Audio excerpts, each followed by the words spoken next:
Prasoon agro, हर खरीदारी पर पाए निश्चित उपहार। नमस्कार, मैं हूं अजय ठाकुर और आप देख रहे हैं कुल्लू अपडेट। हम इस वक्त जो है ज़िला कुल्लू के जमोट गांव में मौजूद हैं। जैसा कि हम जानते हैं कि हमारा देश कृषि प्रधान देश है और यहाँ पर अधिकतर लोग जो है किसानी और बागवानी से गुजारा करते हैं।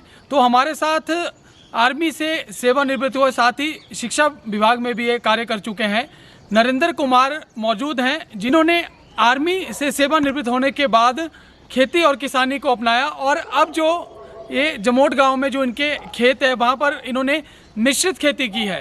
तो हम आपकी मुलाकात करवा रहे हैं नरेंद्र कुमार से। नरेंद्र कुमार जी, आपका सबसे पहले तो कुल्लू अपडेट में हार्दिक स्वागत और अभिनंदन। मैं भी बहुत बहुत आपका स्वागत करता हूं कुल्लू अपडेट की तरफ से। नरेंद्र कुमार जी, जिस तरह से आज हम यहाँ पे खेत देख रहे हैं, मैं कैमरामैन से कहना चाहूँगा कि आप ये शिमला मिर्च की फसल यहाँ पे बहुत ही शानदार फसल उगी हुई है और आपने मिश्रित खेती की है। सबसे खास बात यह क्योंकि अधिकतर जो किसान भाई हैं वो मिश्रित खेती के प्रति जागरूक नहीं है। कितना ज़रूरी आप मिश्रित खेती के लिए किसान को मानते हैं? मिश्रित खेती इसलिए ज़रूरी है कि क्योंकि इसके लिए अनुकूल वातावरण भी चाहिए और साथ में जानकारी भी चाहिए। कहीं मिश्रित खेती के कारण जो है एक दूसरी जो हमने उसके साथ कोई फसल उगाई है उसके लिए कोई नुकसान ना हो, तो इसके बारे में जानकारी चाहिए। जब जानकारी होगी तो तभी हम जो है मिश्रित खेती को कर पाते हैं। जी, मिश्रित खेती हमने यहाँ पर देखी। किसान भाइयों को आप क्या जानकारी देना चाहेंगे, कैसे वो मिश्रित खेती करें और किस तरह से जो है सभी फसलों का एक साथ ख्याल रखें, और आपने अपने खेत में कौन कौन सी फसलें उगाई हैं? मैं सबसे पहले तो आपको ये बात बताऊं कि भी चंद 4-5 सालों से जो है मैं एक उदाहरण देना चाहता हूं कि टमाटर की खेती किसानों की नहीं हो पाई है जी। खेती ज़रूर हुई है, लेकिन उसके बीच में जो है उनका जो उनके लिए फसल के लिए जो पैसा मिलना था वो नहीं मिल पाया है। तो मैं चाहता हूं कि भी सभी किसान इस धैर्य को अपनाए रखें कि जो भी खेती है मिश्रित खेती में अगर आप कंटिन्यू इस खेती को जारी रखेंगे तो किसी ना किसी फसल को जो है किसानों को फ़ायदा ज़रूर मिलेगा। जी, अगर बात करें आपके यहाँ जो खेत हैं और यहाँ पे आपने मिश्रित खेती की हुई है, तो मैं चाहूँगा कि जो किसान भाई हमारे इस जो वीडियो को देख रहे होंगे उनको भी आप बताएं कि ऐसे कौन कौन सी सब्जियाँ आपने मिश्रित खेती के तहत अपने खेतों में उगाई हैं। सबसे पहले तो मैंने जो है अपने दिमाग में ये बात ली कि जिस प्रकार से अभी शिमला मिर्च है, टमाटर है, उसके साथ साथ जब हम सब्जी मंडी में जाते थे तो वहाँ पर जो है हमने घिया, लौकी, करेला, करोड़ और उसके साथ जो है तोरी, इस प्रकार की वहाँ पर जो फसलें आती थी, तो मैंने सोचा क्यों ना एक ही जो हमारे खेतों के बीच में एक ही समय के बीच में क्यों ना ये चीज़ लगाए गए। लेकिन इसके लिए जो है हमने जो भी साधन उसके ऊपर किया है, जिस प्रकार से एंगलार्म लगाने पड़े हमें, तो ये भी तभी है कि उस फसल के बीच में बढ़ोतरी के लिए जो इस प्रकार के जो है हमने टेंट भी लगाए हैं। अक्सर ये देखा गया है कि जब आप एक जॉब करते हैं और उसके बाद रिटायरमेंट लेते हैं, उसके बाद ज़्यादातर जो शख्स है उनका होता है कि हम एक अच्छा सा घर बनाएं, अच्छी सी गाड़ी लें और आरामदायक ज़िंदगी जिएं। आखिर आपने ऐसा क्यों नहीं चुना? नहीं, मैं नंबर एक तो मैं अपनी अगर मैं आर्मी से लेके आज तक मैं शिक्षा विभाग में भी रहा हूँ, तो मेरा एक फिज़िकल जो प्रोफेशनल था, तो फिज़िकल के साथ मैंने देखा है कि a sound mind in health body, एक अच्छे शरीर में जो है एक अच्छी दिमाग के ऊपर जो है एक अच्छी जो है दिमाग में जो है वो कार्य उसमें करता है। तो इस करके जो है जितना हम अपने शरीर से काम लेते हैं तो इस शरीर का कुछ नहीं बिगड़ता और इस शरीर से आप जितना मर्जी काम लो। आपके सामने आपने मेरी खेती देखी और साथ में जो है मेरा जो आज तक स्पोर्ट्स के बीच में भी है, मैं जहाँ भी मुझे मौका मिलता तो मैं ज़रूर सेवा देता रहता हूँ इसके बारे में। इसके अलावा हमने देखा मिश्रित खेती तो आपने की हुई है, उसके अलावा आपने गाय भी पाली है।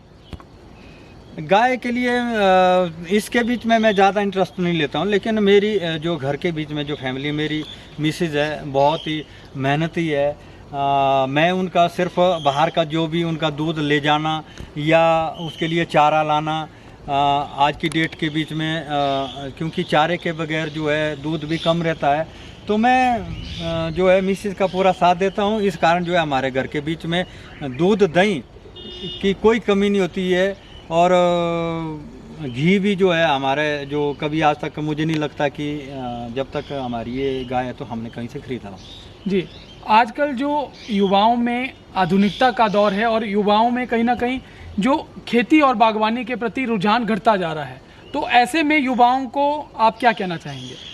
मैं तो यही कहना चाहूँगा कि हम अगर आज इस उम्र के बीच में हम लोग इस खेती को अपना रहे हैं, तो आज भी हम अच्छा पैसा कमाने की कोशिश कर रहे हैं। तो युवा लोग तो आज की डेट में अगर अच्छे पढ़े लिखे हैं तो उनको तो हमसे ज़्यादा नॉलेज है।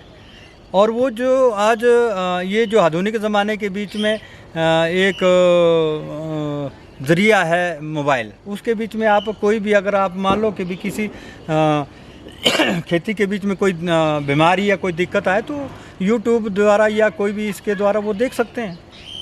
अगर हम बात करें एक किसान होने के नाते, अक्सर जो किसानों के लिए सबसे बड़ी समस्या है सब्जी मंडी में उचित दाम ना मिलना। इसको किस हद तक आप सही मानते हैं और सरकार से आप क्या मांग करते हैं? मैं तो ये चाहता हूँ कि किसान जो जितना खर्च करता है, मैं ये नहीं चाहता हूँ कि उसकी जेब में जो है कमाई ज़्यादा जाए। मैं चाहता हूँ कि एक लेवल जो है जिस प्रकार से मान लो उसने बीज के ऊपर खर्च किया है जी, या खेत के ऊपर खाद या स्प्रे इसके ऊपर खर्च किया, तो न्यूनतम मूल्य जो उसको रहना चाहिए। मान लो कि भी उसने जो है 10 रुपये किलो कोई चीज़ जाती है, तो उससे उसका लगता है कि उसका अपना जो है जितना उसने खर्च किया है वो पूरा हो जाएगा।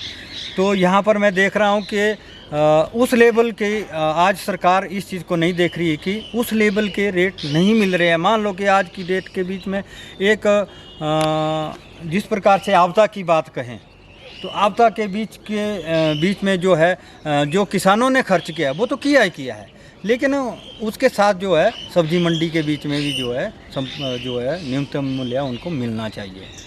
जी, अगर मैं आपसे आखिरी सवाल के साथ जो है इस इंटरव्यू को समाप्त करना चाहूँगा, कुल मिला के आपने जो मिश्रित खेती की है, हम देख रहे थे कि आपकी जो फसलों की जो पैदावार है वो बहुत अच्छी है। इसका राज क्या है?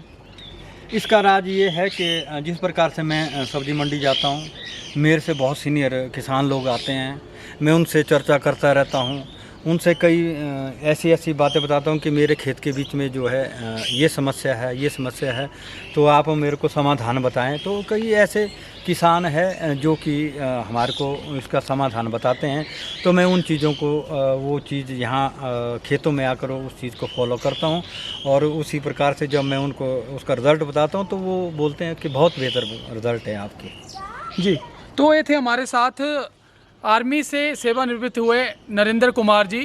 कहीं ना कहीं नरेंद्र कुमार जी ने सेवानिवृत्ति के बाद नरेंद्र कुमार जी ने रिटायरमेंट के बाद आराम का रास्ता चुनने की बजाय काम का रास्ता चुना। यही कारण है कि ये बिल्कुल फिट हैं, और मुझे लगता है कि हमारा जो ये इंटरव्यू है ये किसानों के लिए कहीं ना कहीं लाभदायक सिद्ध होगा। ताज़ा तरीन अपडेट देखने के लिए आप बने रहें कुल्लू अपडेट पर।